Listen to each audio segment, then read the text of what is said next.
بسم الله الرحمن الرحيم والله سم እጅግ በጣም ሩህሩህ በጣም አዛኝ በሆነው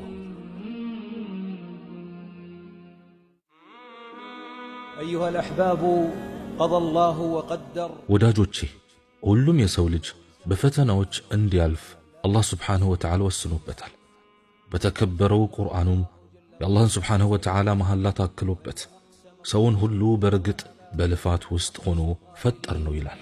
لقد خلقنا الإنسان في كبد ሰው ልጅ በህይወቱ የግድ ውጣ ውረዶችን ያሳልፋል። መጨነቁም የግድ ነው። ከልፋትና ከጭንቅ ነፃ የሆነ ማረፊያ የሚፈልግ ሰው ጌታችን አላህ Subhanahu Wa Ta'ala ባዘጋጀው ጀነት ውስጥ እንጂ የትም አያገኝም። ዱንያ ከመከራና ከስቃይ ነፃ ሆና አልተፈጠረችም። አንዳንዶች ጭንቅ፣ ዕዳ፣ በሽታ በደስታ የሚቀበላል።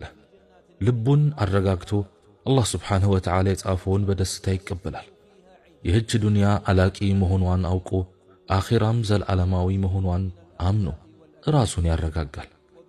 የዱንያ ፀሐይም የምትጠልቀው ይህች ዓለም ዘውታሪ አለመሆኗን አንድ ቀን ዱንያ እንደሚያበቃላት ማሳያ ነው። ይህችን ዱንያ በሚገባ ለተረዳት ደስተኛ ሆኖ ይኖራል። ነገር ግን አንድ ሰው ጭንቅ ባለው ጊዜ የሚበሳጭ፣ የሚናደድ፣ የሚያማርር፣ ድምፁን ከፍ የሚያደርግ፣ የሚነጫነጭ፣ ስለ ዱንያም ሁሌ ችግሯን ብቻ የሚያነሳ ለዚህ ሰው መንገድህን ስተሃል እለዋለሁ። ዱንያ እኮ ሁሌም ጎዶሎ ናት፣ ድፍርስ ናት፣ ጠርታ አትዘልቅም። ቀጥ ያለ ህይወት መንገድ የላትም። ምክንያቱም ዱንያ የተረገመች እንድትሆን አላህ ሽቷል። በውስጧ ያለው ሁሉ የተረገመ ነው።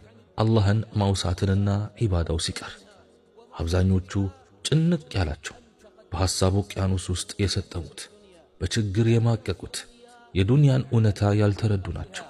هذه الدار قال الله عنها أنها له ይህች ዱንያ ማለት እኮ አላህ Subhanahu Wa Ta'ala ጨዋታ፣ ጊዜያዊ መዝናኛ፣ አላቂ ጌጥ ያለባት ነች።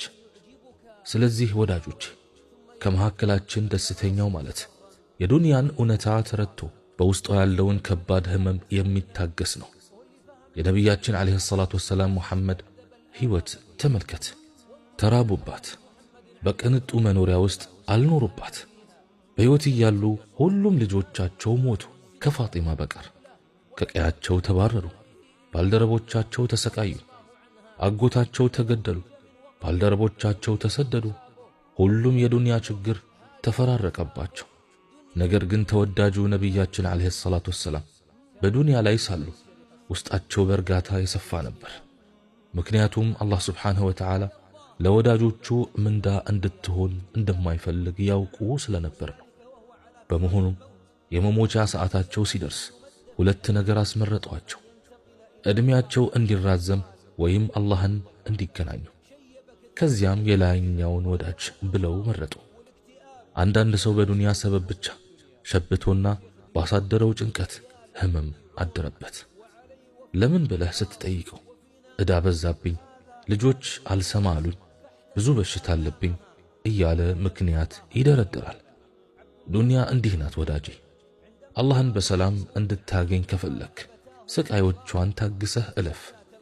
የኢማም አሕመድ ልጅ አብዱላህ አባቱ በከባድ ችግር ውስጥ ሲያየው አባዬ ሆይ መች ነው የምታርፈው ሲላቸው قال الراحة عندما نودع جسر جهنم እረፍትማ የሚገኘው ጀሃነምን በሰላም ተሻግረን እግራችን የመጀመሪያ እርምጃው ጀነት ሲያርፍ ነው የሚገኘው አሉት። እረፍት እዛ ነው። አላህን ከመታዘዝ መንገድ ውጪ እረፍት የሚፈልግ ካለ ምስኪን ነው ይህ ሰው። ተሳስተሃል እንለዋለን። ዱንያ ሞልታ አትሞላም። ማን ነው እስቲ ከመሃላችን ወዳጅን ያልቀበረ? ዛሬ እንኳን እዚህ ሁለት ጀናዛዎችን ሸኘን። አላህ በመልካም ይቀበላቸው። እኛም ከዓመታት ወይም ከቀናት ወይም ከሰዓታት በኋላ ልንሞት እንችላለን። ማንም ቀሪ የለም። ዱንያ ሙሉ አይደለችም። ሞት የሁሉን ጸጋ አሳዳጅ ነው። ሞት ሲወሳ አብዛኛው ሰው ይረበሻል። የአላህ ባሮች ሲቀሩ አላህን መገናኘት ስለሚወዱ። አላህን መገናኘት የሚወድ ሰው ደግሞ አላህ እሱን መገናኘት ይወዳል። ማነው ከመሃላችን ያልታመመ ጤናን ያላጣ ከ40 ወይም ከ50 ዓመት ዕድሜ በኋላ የስኳር በሽታ መድኃኒት የማይወስድ ማን አለ? የኮሌስትሮል፣ የደም ግፊት ብዙ ነው ልጆቹ የሚያሳስቡት ወይም ሚስቱ የምትለወጥበት፣ በዕዳ መጨናነቅ ጉልበቱ የደከመ። ይህ ሁሉ ታገሰህ ማለፍ አለብህ። አለዚያ ሌሊቱ ረዝሞ ንጋቱ ይርቅብሃል። ሶሐቦች አላህ ስብሓንሁ ወተዓላ መልካም ሥራዎቻቸውን ይውደድላቸውና የነቢያችን ዓለይሂ ሰላቱ ወሰላም ተማሪዎች ነበሩ። ዱንያን እንዴት ማስተናገድ እንዳለባቸው ነቢያችን ዓለይሂ ሰላቱ ወሰላም አስተምሯቸዋል። የዱንያን አቀበት እንዴት መውጣት እንዳለባቸው፣ በምን ጫንቃን በመልቀቅ ወይም የተራበን ሰው በማብላት ወይም በመታገስና በማዘንም አደራ መባባል። እነዚህም አንድ ባሪያ ወደ ጌታው እንዲጠጋ ከሚያደርጉ መንገዶች ናቸው። ነፍሱም የምትረጋጋው በዱንያ የከፈለው የሰብር መስዋዕትነት በመጪው ዓለም እንደሚመነዳበት ሲያውቅ ነው። ስለዚህ ወዳጆቼ በልፋት ውስጥ ሆነን መፈጠራችንን ሁሌም ማስታወስ ይኖርብናል። طيب لماذا يخلقنا في كبد؟ ለምን ይሁን በልፋት ውስጥ ሆነን ፈጠረን? ለምን ልፋቱ አስፈለገ? ጭንቀቱ ለምን? ረሃቡስ ለምን? ድህነቱ፣ በሽታው፣ ሞት፣ ስቃይ ይህ ሁሉ ለምን ከተባለ ምክንያቱም አንተ አላህ ባሪያ በአላፊዋ ዱንያ ላይ ሙሉ ለሙሉ ተደግፈህ አኺራህን እንዳትረሳ ነው። በዱንያ ላይ እየሰራህ እየገነባህ እያረስክ አኺራህን እንዳትረሳ ነው። አላህን እንዳትረሳ ነው ባጭሩ። አብዛኞቻችን ትኩረታችን ገንዘብ ላይ ብቻ፣ ግንባታ ላይ ብቻ፣ ሀብትና ንብረት ላይ ብቻ በማድረጋችን በከንቱ እንሸብታለን። አንተ ሙስሊም ሆይ ጥለኸው ለምትሄደው ነገር አትጨነቅ። በዚህ ቦታ ላይ የተገኘነው የዛሬ 100 ዓመት የለንም። 40 ዓመት ያለፈን ወይም 30 ግማሹን ዕድሜያችን አልፈናል ወይም ከዚያም ያነሰም ሊሆን ይችላል። አላህን መገናኘታችን እርግጥ ነው። ስለዚህ የዱንያ ስቃዮች ናቸው ወደ ጀነት መንገድ ሊመሩ የሚችሉት። አንዳንድ ሰለፎች ምን ይላሉ? የዱንያ ሙሲባዎች ባይኖሩ ኖሮ ወደ አላህ ባዶ እጃችን በቀረብን ነበር። የሰው ልጅ በአካሉ ላይ፣ በልጁ፣ በገንዘቡ፣ በወዳጆቹ ላይ ፈተናን ካላስተናገደ እንዴት አድርጎ ነው ጀነት ሊደርስ የሚችለው? አላህ ስብሓንሁ ወተዓላ ያለ ሂሳብ ጀነት ከሚያስገባቸው ባሮቹ ያድርገን። ሰዎች ጀነት ሲገቡ መላኢካዎች ይመጡና ያበስሯቸዋል። ጀነት እንድትገቡ ካደረጓችሁ ሰበቦች አንዱና ዋናው ሰላሙን ዐለይኩም ቢማ ሰበርቱም ቢማ ሰበርቱም ወይም በመታገሳችሁ ነው ይባላሉ። ስለዚህ ለታመመው መርፌ ለሚወስደው ወይም ያ አልጋው ላይ ለሚያገላብጡት ታማሚ ስቃይህን፣ ማቃሰትህን፣ ድካምህ፣ ትኩሳትህ ከአላህ ምንዳ ፈልግበት። በአላህ ይሁንብኝ ኀጢአትን ታብሳለችና። አንዳንድ ታማሚዎች የአልጋ ቁራኛ ከሆኑ ዓመታት አስቆጥረዋል። ወይ አልሞቱ ወይ እንደ ሰው አልኖሩ። አጀላቸው ሲደርስና ምንዳቸውን ከአላህ በመፈለግ ታግሰው ያሳልፉ እንደሆነ ጀነትን የሚያክል ትልቅ ስጦታ ተዘጋጅቶላቸዋል በአላህ ፍቃድ። አዎ የአልጋ ቁራኛ መሆናቸው የቂያማ ቀን ሲራጥ ለማለፋቸው ይሆናል በአላህ ፍቃድ። ስለዚህ አንተ ታማሚ ሆይ በእያንዳንዱ በምትወስደው ክኒን ከአላህ ምንዳ ፈልግበት። ለሁሉም በሽታዎችህ ከአላህ ምንዳ ፈልግበትና አላህን አመስግን። ክኒኖቹን ስትውጥ፣ መርፌዎቹን ሰውነትህን ሲብሱ ፈገግ እያልክ ይሁን። ምክንያቱም አንድ ሙእሚን አላህን እስኪገናኝ ድረስ ከበላ አይተርፍም፣ ከኀጢአትም ጸጥቶ ይቀርባል። አንተ ብቻ ከአላህ ምንዳ ፈልግበት። ቅርብ ሰው ከሞተብህ እናት፣ አባት፣ ልጅ፣ ሚስት፣ ዘመዶች አላህ ዘንድ ምንዳ አገኝበታለሁ ብለህ አስብ። እንባዎች እንደሆኑ የሄደን አይመልሱ። ታጋሽም ሁን። እውነተኛ ትዕግስት ደግሞ በሙሲባው የመጀመሪያ ድንጋጤ ላይ ነው። አላህ ስብሓንሁ ወተዓላ የአንድን ባሪያ ልጁን በነጠቀበት ጊዜ አልሐምዱሊላህ በማለቱ ብቻ አላህ ስብሓንሁ ወተዓላ ለመላእክቱ በጀነት ውስጥ ቤት እንዲገነቡለትና አልሐምድ ወይም ምስጋና ብለው እንዲሰይሙት አዘዛቸው። ለቅሶ፣ ጩኸት፣ ፊትን መምታት፣ ጠጉሩን መመንጨቅ የሄደን አይመልስም። ስለዚህ አላህ በወሰነው ነገር አሚን ብላችሁ ተቀበሉ። አላህ ዘንድም ተላላቅ ከሆኑ መልካም ሥራዎች አንዱ ሰው ሲሰጠውም ሲቀማም ማመስገንን ነው። ስለዚህ አልሐምዱሊላህ ረቢል ዓለሚን ከማለት ውጭ ምንም የለንም። አንተ ድህነት የሚያሰቃየህ ዕዳ የበዛብህ ሰው ሆይ ዕዳ ጭንቀት ነው። ጭንቀት ደግሞ ኃጢአትን ያብሳል። አንድ ሙእሚን ጭንቀት፣ ሐሳብ ወይም እሾህ እንኳን አያገኘውም አላህ በዛው ኃጢአት የማረለት ቢሆን እንጂ። ዕዳህን ለመሸፈን ጣር፣ የጌታህም እርዳታን ለምን።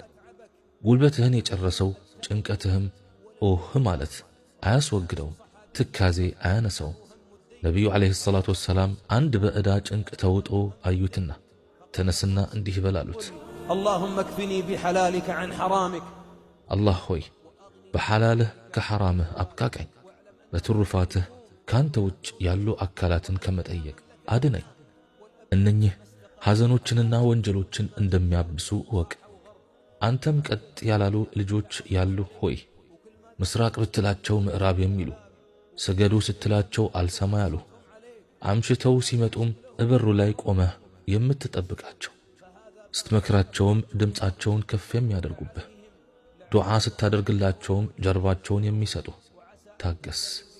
ይህ ከጂሃድ በሮች አንዱ ነውና በእነሱ ላይ የምታደርገው ትዕግስት ሊመልሳቸው ይችላል። ጀነት መግቢያችሁ ሊሆን ይችላል መታገስህ። ልጆችህን በምታሳድግበት ጊዜ ለሚገጥምህ ፈተና የምታደርገው ትዕግስት ኃጢአቶችህን የሚያብስልህና በምድር ላይ ምንም ወንጀል ሳይኖርብህ እንድትራመድ ሰበብ ሊሆንልህ ይችላል። አንተ የአላህ ባሪያ ሆይ አላህ ስብሓንሁ ወተዓላ ዱንያ የመሸጋገሪያ ድልድይ ሆና እንድትፈጠር ማድረጉን እወቅ። ዱንያ ለሐዘን እንድትሆን ሻተ። በአላህ ይሁንብኝ ካሳለፍከው 40 ዓመት ላይ የተደሰትክበትና ውስጥህ በእርጋታ የሰፋበትን ቀናት ወረቀት ላይ ጻፍ ብትባል ከ40 ቀናት በላይ ላትጽፍ ትችላለህ። ለምን አንተ ሸይኽ ሆይ ይሉኛል፣ አንድ ቀን ስቀን 10 ቀን የምናዝነው አኺራን እንዳትረሳ ነዋ።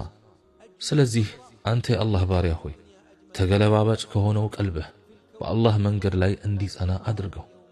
ዱዓም አድርግ። አላህ ሆይ ካንተ ውጭ ሕይወት የለም በል። ከሁሉም በላጩ እይታ የቂያማ ቀን ጀነት ስትገባ አላህን ስታየው ነው። ከዱንያ አንድ ነገር ስታጣ ጀነት አገኘዋለሁ በል። ከዱንያ ፓላሶች አንዱ ካማረህ ከአኺራ ውጭ የደስታ ሕይወት የለም በል። ሙሲባዎች ከተደራረቡብህ ጀነት ውስጥ ህመም እንደሌለ ራስህን አስታውስ። ጀነት ውስጥ እንከን የለም።